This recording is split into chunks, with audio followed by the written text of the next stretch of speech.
নিশ্চয়কৈ ক'ব লাগিব দৰং ওদালগুৰি জিলাৰ ব্ৰাহ্মণ সভাৰ উদ্যোগত উজনি শাখাৰ ব্ৰাহ্মণ সভাৰ সোণালী জয়ন্তী অহা ডিচেম্বৰৰ 6, 7, 8 তিনিদিনীয়া বৰ্ণাঢ্য কাৰ্যসূচীৰে ওদালগুৰি জিলাৰ ৰতনপুৰৰ বিষ্ণু মন্দিৰ প্ৰাংগণত এই তিনিদিনীয়া কাৰ্যসূচী ৰূপায়ণ কৰাৰ প্ৰস্তুতি কৰা হৈছে। আৰু আজি বিশেষকৈ এই অনুষ্ঠানৰ লাইখটা স্থাপন কৰা হৈছে মোৰ সহযোগী নাজিমক। মই সেই দৃশ্য দেখুৱাবলৈ অনুৰোধ জনাইছোঁ। ৰাতিপুৱা ভাগতে ইয়াৰ লোকসকল ওলাই আহি যি ৰীতি নীতিৰে তেওঁলোকে লাইখটা স্থাপন কৰিছে আৰু খুব ধুনীয়াকৈ যি তিনিদিনীয়া বৰ্ণাঢ্য কাৰ্যসূচী তেওঁলোকে হাতত লৈছে। বৰ্ণাঢ্য কাৰ্যসূচী সুকলমে যাতে অনুষ্ঠিত হয়, কোনো ধৰণৰ যাতে বাধা বিঘিনি নহয়, ধৰ্মীয় ৰীতি নীতিৰে তেওঁলোকে আজি লাইখটা স্থাপন কৰিছে। আৰু যি অনুষ্ঠানৰ যি প্ৰস্তুতি, এই প্ৰস্তুতি তেওঁলোকে কৰা পৰিলক্ষিত হৈছে। ইয়াত যথেষ্ট লোকে লোকাৰণ্য হৈ পৰিছে দেখিবলৈ পাইছে। মোৰ সহযোগী নাজিমে দেখুৱাই আছে লোকসকল ওলাই আহিছে। বিশেষকৈ দৰং ওদালগুৰি জিলাৰ যি ব্ৰাহ্মণ সভাৰ যিসকল ব্যক্তি, সেই ব্যক্তিসকল এনেদৰে আহিছে। আৰু ওদালগুৰি জিলাৰ ৰতনপুৰৰ যি বিষ্ণু মন্দিৰ প্ৰাংগণ, এই প্ৰাংগণত তিনিদিনীয়া কাৰ্যসূচীৰে তেওঁলোকে সোণালী জয়ন্তী অনুষ্ঠানৰ আয়োজন কৰিছে। আৰু এই অনুষ্ঠানৰ সমিতিৰ বিষয়ববীয়াসকল আছে, তেওঁলোকৰ সৈতে কথা পাতিম, জানিম অনুষ্ঠানৰ বিশেষকৈ তেওঁলোকে কেনেধৰণৰ ব্যৱস্থা, কেনেধৰণৰ তেওঁলোকে কাৰ্যৱলী হাতত লৈছে। তাতে কি ক'ব, তিনিদিনীয়া বৰ্ণাঢ্য কাৰ্যসূচী আপোনালোকে হাতত লৈছে। দৰং ওদালগুৰি জিলা ব্ৰাহ্মণৰ বিশেষকৈ ক'লে এক পুৰণি বুলি ক'ব লাগিব, যে এক ইতিহাস আছে অবিভক্ত দৰং জিলাত তেতিয়াৰ পৰা আৰম্ভণি। এই বিশেষকৈ আপোনালোকৰ অনুষ্ঠানটো সোণালী জয়ন্তী কি ক'ব? ধন্যবাদ। আজিৰ এই শুভ মুহূৰ্তত যিসকল মিডিয়া আহি আমাৰ এই অনুষ্ঠানলৈ আহিছে, প্ৰথমে সকলোলৈ আপোনাসকললৈ আমি আন্তৰিক ধন্যবাদ জ্ঞাপন কৰিছোঁ।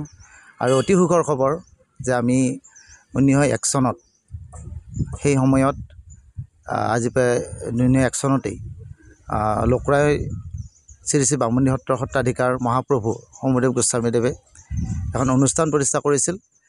আৰু ৰাইজমেলৰ পৰা সেই অনুষ্ঠান হৈছিলগৈ মঙলদৈ ব্ৰহ্ম সমাজ। আৰু মঙলদৈ ব্ৰহ্ম সমাজে পৰৱৰ্তী সময়ত অবিভক্ত দৰং জিলা ব্ৰহ্ম সমাজ আৰু এতিয়া দৰং আৰু ওদালগুৰি জিলা ব্ৰহ্ম সমাজ নামে প্ৰতিষ্ঠিত হৈছে। আৰু ইয়াৰ অন্তৰ্গত 33টা শাখাৰ ভিতৰত আমাৰ উজনি শাখা অন্যতম শাখা, বৃহৎ শাখা। আৰু ইয়াত অতি কমেও প্ৰায় 350 ঘৰৰ অধিক ব্ৰাহ্মণ পৰিয়ালে অতি সুখ শান্তিৰে ইয়াতে আছে। আৰু এই শাখাটো, উজনি শাখাটো 1966 চনতেই সেই সময়ৰ মহাপ্ৰভু নৰনাৰায়ণ দেৱ গোস্বামীৰ প্ৰতিষ্ঠাপক হিচাপে লৈ গঠন কৰা হৈছিলে। আৰু আজি 50 বছৰ অধিক কাল এই শাখাটোৱে সুন্দৰভাৱে আগুৱাই গৈ আছে। আৰু আমি 6, 7 আৰু 8 ডিচেম্বৰ তাৰিখে সোণালী জয়ন্তী উদযাপন কৰিবলৈ মনস্থ কৰিছোঁ। আৰু এই ক্ষেত্ৰত আমাৰ ৰতনপুৰ ৰাইজৰ স্থানীয় থলগিৰি লোকসকলৰ যি বিপুল উৎসাহ উদ্দীপনা, আমি সঁচাকৈ তেওঁলোকৰ উৎসাহ উদ্দীপনা দেখা পাই অতি ভাল পাইছোঁ, আমি প্ৰশংসা কৰিছোঁ। আৰু লগতে শাখাৰ অন্তৰ্গত সকলো ব্ৰাহ্মণ পৰিয়ালৰ, বিশেষকৈ আমাৰ পুৰোহিত মণ্ডলী, আমাৰ বিভিন্ন উপসমিতি, বিভিন্ন পূজা সমিতিকে আদি কৰি ৰভা মঞ্চ, স্মৃতিগ্ৰন্থ, খাদ্য, তোৰণ, এই আটাইবিলাক উপসমিতি লগ হৈ আমি এই অনুষ্ঠানটো সুন্দৰভাৱে আমি আয়োজন কৰিছোঁ। আৰু আশা কৰিছোঁ আৰু অনুষ্ঠান সুন্দৰভাৱে সুকলমে পাৰ হৈ যাব। আৰু আমি তিনিদিনীয়া কাৰ্যসূচীৰ ভিতৰত প্ৰথম দিনা আমাৰ ধৰ্মীয় কিছু কাৰ্যসূচী আছে, আমি মূৰ্তি স্থাপন, আমাৰ ভাগৱত পাঠ, এই ধৰণৰ কাৰ্যসূচী আছে। আৰু বিশেষকৈ আমি 7 তাৰিখৰ দিনাখন আমাৰ 50 বছৰীয়া উপলক্ষে আমি 50খন পতাকা উত্তোলনেৰে আমাৰ শুভাৰম্ভ হ'ব কাৰ্যসূচী। আৰু তাৰপিছত স্মৃতি তৰ্পণ হ'ব। আৰু তাৰপিছতে আমাৰ সৰু সৰু ল'ৰা ছোৱালীৰ মাজত চিত্ৰাংকন হ'ব। আমাৰ তাৰোপৰি আমাৰ সেইদিনাখন জলায়ন আৰু সূৰ্যাগ্নি আহৰণ কৰা হ'ব। আৰু দুপৰীয়া 12 বজাত আমাৰ অতি সোণালী জয়ন্তীৰ লগত সংগতি ৰাখি আমি সোণালী সমাৰোহ আয়োজন কৰিছোঁ। আৰু এই সমাৰোহত আমাৰ এই শাখাটোৰ যিসকল পুৰোধা ব্যক্তি, প্ৰাতঃস্মৰণীয় ব্যক্তি, শিক্ষাৰ লগত জড়িত ব্যক্তি, অৱসৰপ্ৰাপ্ত কৰ্মচাৰী, বয়োবৃদ্ধ লোকসকল, স্থানীয় লোকসকল, তাৰোপৰি বিশিষ্ট পুৰোহিত সমন্বিতে এই শাখাটোত যিসকল লোকে অনবদ্য ভূমিকা পালন কৰিছে, সেইসকলক আমি সম্বৰ্ধনা জ্ঞাপন কৰিম। কিমানমান মানুহ হ'ব আৰু আদৰাৰ কাৰণে কেনেধৰণৰ ব্যৱস্থা আপোনাৰ হাতত লৈছে? ধন্যবাদ। আমি সেইদিনাখনে যিখিনি আমাৰ ইতিমধ্যে ইয়াত প্ৰায় 500মান পৰিয়াল আনুষংগিকভাৱে আমাৰ ইয়াত জড়িত।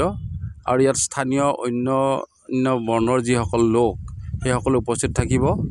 আৰু 1986 চনত এই ভূমিতেই আমাৰ এই ভূমিদাতা ভাবিৰাম শৰ্মাৰ জৰিয়তে তেখেতৰ স্মৃতিত আমাৰ ইয়াত বিশেষকৈ তেখেতৰ অবক্ষ মূৰ্তি উন্মোচন আৰু তেখেতৰ যি ভূমি, সেই ভূমি আমাৰ সমাজৰ নামত দান দি গৈছে আৰু সেই দান দিয়া ভূমিখিনিক আমি এটি ভাবিৰাম শৰ্মা সমন্বয় ক্ষেত্ৰ নামকৰণে নামাকৃত কৰিছোঁ।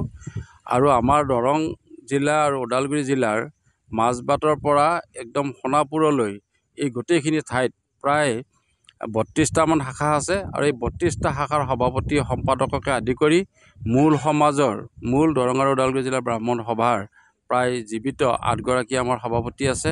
তেওঁলোকক আমি ইয়াত সন্মানীয় অতিথি হিচাপে আমন্ত্ৰণ কৰিছোঁ। ইয়াৰ উপৰিও ইয়াত ৰাজনৈতিক ব্যক্তি, শিক্ষাবিদ সকলোকে আমি আমন্ত্ৰণ কৰিছোঁ আৰু স্থানীয় ৰাইজৰ উপৰি আমাৰ এই গোটেই শাখাবোৰৰ সভাপতি সম্পাদককো আমি ইতিমধ্যে যোগাযোগ কৰি তেওঁলোকক আমন্ত্ৰণ জনায়ে থৈছোঁ আৰু আমি আশা ৰাখিছোঁ ইয়াৰ স্থানীয় ৰাইজৰ উপস্থিতিটো নিশ্চয় শলাগিবলগীয়া হ'ব। ইয়াৰ আগতে আমি যেতিয়া যজ্ঞ অনুষ্ঠান কৰিছোঁ তেতিয়াও ইয়াত প্ৰায় 5,000মান পৰিয়াল আহি আমাক সহযোগ কৰিছিলে আৰু বিভিন্ন দাতাবিলাকৰ ভিতৰত আমাৰ এই ব্ৰাহ্মণ সভাৰ লগত জড়িত 1964 চনতেই পলাগড়ত টংলা অধিৱেশনৰ নামত আমাৰ এই স্থানীয় স্বৰ্গীয় ৰতিকান্ত ডেকাদেৱ আমাক তেখেতে গোটেই একক প্ৰচেষ্টাৰে প্ৰায় 10,000মান মানুহক 3টা দিনত তেওঁলোকে চাহৰ আৰু যি চাহৰ লগত খোৱা সেই সময়ৰ সঁজুলি বিশেষকৈ ৰ'চ তেওঁলোকে গৰু গাড়ীৰে নি পলাগড়ত দি উপকৃত কৰিছিল। 86 চনত যেতিয়া আমাৰ যজ্ঞ হৈছিলে তেতিয়া ইয়াত আমাৰ যজ্ঞভূমিৰ এটা নিয়ম আছে, যজ্ঞভূমিত হলকৰ্ষণ কৰা। ইয়াত 21খন হালেৰে প্ৰায় 21 হাল বাই য'ত আমাৰ এতিয়া মন্দিৰ আছে, এই মন্দিৰৰ আধা বিঘা মাটিত আমি যজ্ঞ মণ্ডপ নিৰ্মাণৰ কাৰণে তৈয়াৰ কৰিছিলোঁ আৰু তাত মুখ্য ভূমিকা লৈছিলে প্ৰয়াত ভাগ্যশৰণীয়াদেৱে। আৰু আমাৰ নিচেই কাষতে আছে পদুৰাম বৰা, তেখেতেও আমাক গোটেইখিনি ক্ষেত্ৰত ইয়াত যথেষ্টখিনি সহায় সহযোগ কৰিছিলে আৰু আমি এই সময়ত ইয়াত মুখ্য তোৰণকে আদি কৰি যথেষ্টখিনি জাক জমকতাৰে আমি কাম কৰিছিলোঁ। আৰু আমি এতিয়াও সোণালী জয়ন্তীৰ সময়তো আমাৰ টংলা নগৰৰ চাৰিআলি চকত এখন তোৰণ হ'ব, পানেৰীত এখন তোৰণ হ'ব আৰু ইয়াত মুখ্য তোৰণ হ'ব স্বৰ্গীয় আমাৰ প্ৰাক্তন সম্পাদক ধনেশ্বৰ শৰ্মাৰ শৰণত আৰু তেখেতৰ ধৰ্মপত্নী ভূমিতা দেৱীয়ে ইয়াত উদ্বোধন কৰিব। আৰু আমাৰ ক্ষেত্ৰ উন্মোচন এইবাৰৰ কাৰণে এই ক্ষেত্ৰখনৰ লগত আৰু 1986 চনৰ যি আমাৰ আদৰণি সমিতি আছিল, আদৰণি সমিতিৰ শ্ৰদ্ধেয় আমাৰ আজিও আমাৰ লগত সহযোগত আছে স্মৃতিগ্ৰন্থ সম্পাদনা সমিতিৰ সভাপতি সুৰেন্দ্ৰনাথ শৰ্মাদেৱ। সুৰেন্দ্ৰনাথ শৰ্মাদেৱে এই স্মৃতিখিনি আমাক যাতে সজীৱ কৰি ৰাখিব পাৰে তাৰ কাৰণে আমি তেখেতৰ জৰিয়তে এই ক্ষেত্ৰটিৰ যিটো উন্মোচন, সেই ক্ষেত্ৰটিৰ উন্মোচনৰো তেখেতৰ কাৰ্যসূচীত আমি ৰূপায়ণৰ সহযোগ বিচাৰিছোঁ আৰু তেখেতে আমাক সহযোগ কৰিম বুলি আমাক কথা দিছে। ধন্যবাদ থাকিলে। আপোনালোকে ক'ব লাগিব যে বিষ্ণু মন্দিৰৰ যি প্ৰাংগণে ইতিহাস আছে, যি ইতিহাস দাদু স্প্লাছৰ দৰ্শকসকলক জনালে দেখি আছে মোৰ সতীৰ্থ নাজিমে সামগ্ৰিক পৰিৱেশ দেখুৱাই আহিছে। ইয়াত যিসকল লোক ওলাই আহিছে সকলোৱে মহিলাসকলো কিন্তু আচলতে বহুখিনি ইয়াতে আগভাগ লৈছে বিশেষকৈ। আৰু জয়ন্ত দা আছে, মই আপোনাৰ পৰা জানিব বিচাৰিছোঁ যি ইতিহাস দাদু স্প্লাছৰ দৰ্শকসকলে জানিবলৈ পালে জনালে, আপোনাৰ পৰা জানিব বিচাৰিছোঁ বিশেষকৈ টংলা অঞ্চল বা আমাৰ ওদালগুৰি অঞ্চলৰ বিশেষকৈ ব্ৰাহ্মণসকলৰ এটা উল্লেখনীয় ভূমিকা আছে। কোৱা হয় ব্ৰাহ্মণসকল নহ'লে পূজা অৰ্চনা ধৰ্মীয় ৰীতি নীতি হিন্দু ধৰ্মৰ আগবঢ়াই লৈ যোৱাৰ ক্ষেত্ৰত যথেষ্ট আগবঢ়াব নোৱাৰি, কি ক'ব আপুনি? দৰং আৰু ওদালগুৰি জিলাৰ এটা বিশেষ শাখা, উল্লেখযোগ্য শাখা হৈছে উজনি শাখা ব্ৰাহ্মণ সভা। এইবেলি 6, 7 আৰু 8 ডিচেম্বৰত ৰতনপুৰস্থিত শ্ৰী শ্ৰী বিষ্ণু মন্দিৰ প্ৰাংগণত 3দিনীয়া বৰ্ণাঢ্য কাৰ্যসূচীৰে ইয়াত আয়োজন কৰা হৈছে সোণালী জয়ন্তী। আৰু এই সোণালী জয়ন্তীত উৎসৱটিত এই অঞ্চলৰ প্ৰাতঃস্মৰণীয় ব্যক্তিসকলৰ লগতে বিভিন্ন জাতি জনগোষ্ঠীৰ লোকসকলেও এই অনুষ্ঠানটিত আমি তেখেতসকলক জড়িত কৰাৰ ব্যৱস্থা কৰা হৈছে। আৰু এই অনুষ্ঠানৰ জৰিয়তে আমি ব্ৰাহ্মণ সমাজৰ পৰিয়ালসকলৰ ব্যক্তিসকলৰ যিসকল প্ৰতিভাসম্পন্ন ব্যক্তি আছে তাৰ লগে লগে আন জনজাতি জনগোষ্ঠীৰ লোকসকলৰো যিসকল ব্যক্তি আমাৰ জাতিটোৰ কাৰণে, সমাজখনৰ কাৰণে তেখেতে অৰিহণা আগবঢ়াই থৈ গৈছে, সেইসকল ব্যক্তিৰো যে এটা ত্যাগ আছিল, এই যজ্ঞ অনুষ্ঠানবিলাক অনুষ্ঠিত কৰাৰ ক্ষেত্ৰত বাৰ্ষিক অধিৱেশনবিলাক অনুষ্ঠিত কৰাৰ ক্ষেত্ৰত গতিকে সেই কথাবিলাকো ইয়াত ৰোমন্থন হ'ব আৰু ইতিমধ্যে কিছু কথা ইয়াত আলোচিত হৈছে আৰু গোটেই জাতিটোক আগবঢ়াই নিয়াৰ কাৰণে আমি নৈতিকভাৱে আধ্যাত্মিকভাৱে ধাৰ্মিকভাৱে সকলো দিশত আমি আগবাঢ়ি যোৱাটো উচিত আৰু এই ক্ষেত্ৰত উজনি শাখা ব্ৰাহ্মণ সমাজৰ পুৰোহিত মণ্ডলীয়ে বা বিজ্ঞজনে বিশিষ্ট শিল্পী সাহিত্যিকসকলে জাতিটোৰ কাৰণে সমাজখনৰ কাৰণে অহৰ্নিশ তেখেতসকলে অৱদান আগবঢ়াই গৈছে আৰু বিশেষভাৱে আমি আহ্বান জনাম এই সোণালী জয়ন্তীত এই সোণালী স্মৃতি ধৰি ৰখাৰ মানসেৰে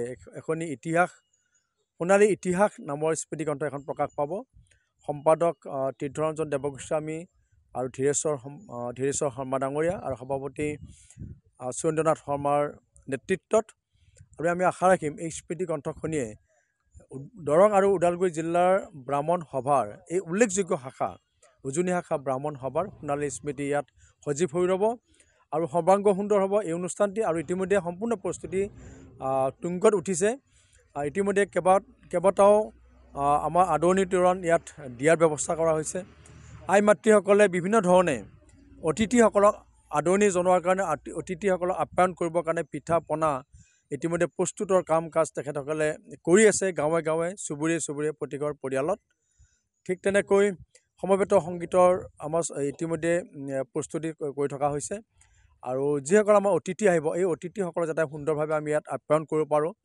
আৰু মাংগলিক এই কাম কাজখিনি আমি তেখেতসকলৰ যাতে আমি অন্তৰ্ভুক্ত কৰিব পাৰোঁ সেই গোটেই প্ৰস্তুতি আমি কৰি থকা হৈছে আৰু আমাৰ যিসকল প্ৰতিভাসম্পন্ন ছাত্ৰ ছাত্ৰী আছে বিশিষ্ট শিল্পী বিশিষ্ট সাহিত্যিক যিসকলে সমাজখনৰ কাৰণে জাতিটোৰ কাৰণে অৱদান আগবঢ়াই থৈ গ'ল সেইসকল ব্যক্তিক ইয়াতে সম্বৰ্ধনা জনোৱা হ'ব আৰু দৰং ওদালগুৰি জিলাৰ ব্ৰাহ্মণ সভাৰ যিসকল পুৰোধা ব্যক্তি আছে যিসকলে জিলাৰ নেতৃত্ব লৈ গৈছে জাতিটোক কেইবাটাও বছৰ দশক ধৰি তেখেতসকলে ত্যাগ কৰি থৈ গৈছে সেইসকল ব্যক্তি ইয়াত জড়িত হ'ব উপস্থিত থাকিব আৰু বিভিন্ন প্ৰান্তৰ বিভিন্ন বিশিষ্ট ব্যক্তিসকল ইয়াত আহিব গতিকে আমি আশা ৰাখিম এই ৰতনপুৰৰ স্থিত বিষ্ণু মন্দিৰ প্ৰাংগণত দৰং আৰু ওদালগুৰি জিলাৰ ব্ৰাহ্মণ সভাৰ এই উল্লেখযোগ্য শাখা উজনি শাখা ব্ৰাহ্মণ সভাৰ এই সোণালী জয়ন্তী সৰ্বাংগ সুন্দৰভাৱে ইয়াত অনুষ্ঠিত হ'ব ধন্যবাদ জয়ন্তদা আৰু নিশ্চয়কৈ ক'ব লাগিব জীৱনত মানুহে বহুত ব্যস্ততা জীৱন তাৰ মাজতো নিজৰ পৰম্পৰা ধৰ্মীয় ৰীতি নীতি আগবঢ়াই লৈ যাব লাগিব তাৰ এক উল্লেখনীয়